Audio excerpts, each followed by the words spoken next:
Hi, and welcome back. In today's world, there are a lot of gacha games. Everyone loves to grind their precious time if their life away playing these games as it is a form of entertainment. But people's reasons to play a game are different, and it varies from person to person.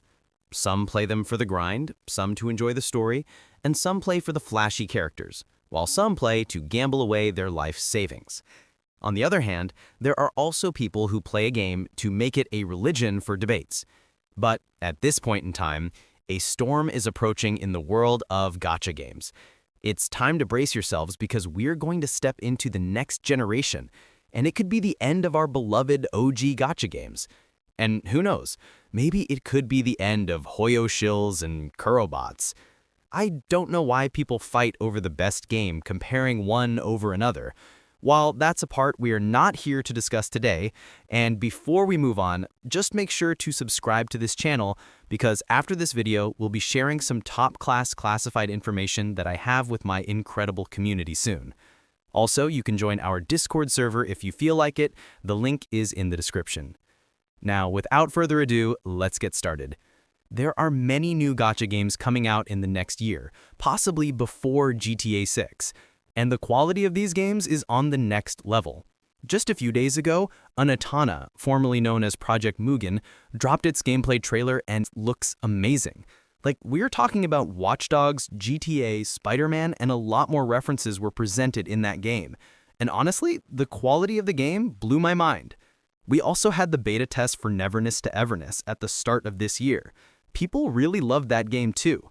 While Neverness to Everness had some elemental powers and a modern touch, the second game, Project Mugen or Anatana, has all the standards of a AAA game. If these games drop before GTA 6, we know the market for games is going to have tough competition, as people who usually don't spend on games are going to get a free alternative, and people could kiss Genshin, Wuthering, and Zenless an unfortunate goodbye, because there are still things that these games don't offer to a player.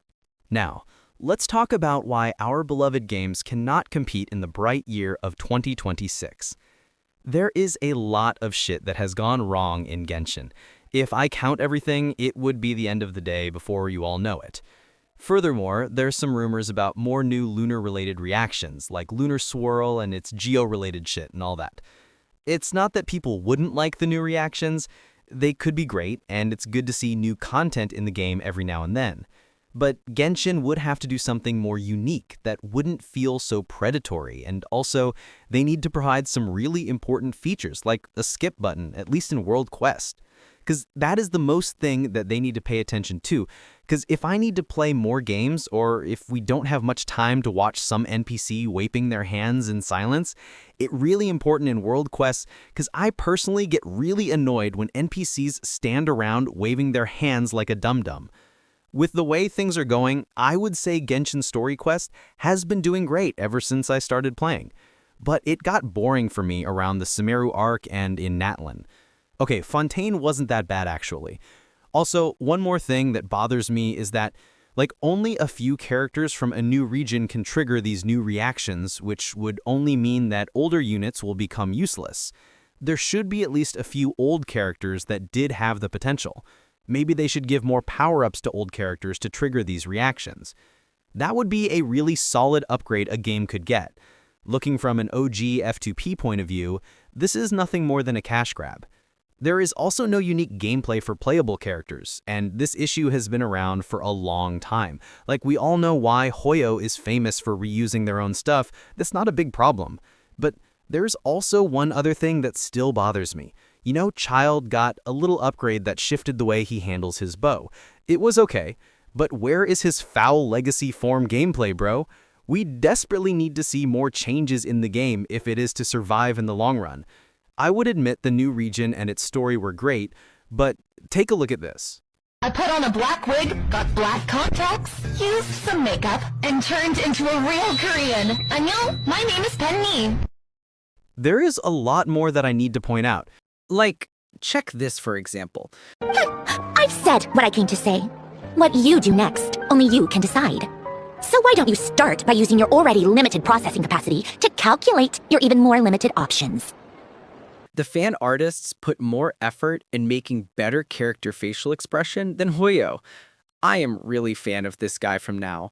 But I'll keep this video short because we need to cover Wuwa, HSR, and Zenless too. We all know this too, that Genshin devs are known at this point to put less effort into the game. While it has potential, it will fail at some point. No one will give a shit about Varka or Columbina and other characters if they don't make their gameplay unique.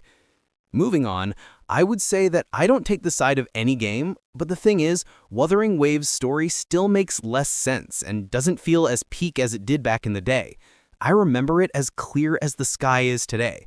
You guys should go out and touch some grass from time to time. Playing all these games could make you feel under the weather.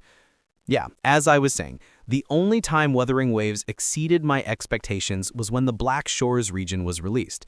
Its story, gameplay, and everything was as perfect as it could be, nothing short of absolute cinema. And then, ever since then, the graph of its story has been moving at one pace like this. Sometimes it gets boring, sometimes not. While I admit some of the events are really great. Also, I would like to mention the Buffalo quest. It felt nothing out of the ordinary to me. At the end of it, I was like, okay, she fell and Rover did stab her. But, you know, opinions can always change. Just take a look at this.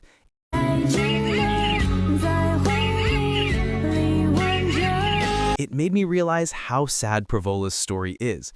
So sad. I found the quest boring at first, but now it's so sad looking at it from the other way. Anyways, I can't relate my sadness after watching that video. This creator has really made something I can't put the words to. Now, also not to mention how Wuthering Waves was saved by Goonerbait. I remember that day like it was yesterday. Everyone was crazy mad about Inling's booba physics and stuff. The major element that a game could have to keep doing good is Goonerbait, as always. And as the story progressed, it does feel like Rover is on a mission to gather wives. That is all that makes sense to me at this point. Like having a wife at Black Shores isn't enough, that Rover is here with Uno. Well, regardless, I really like this new feature of holding hands. This is proof that gathering wives is not a myth, it's real. Well, unique and interesting things are always welcome.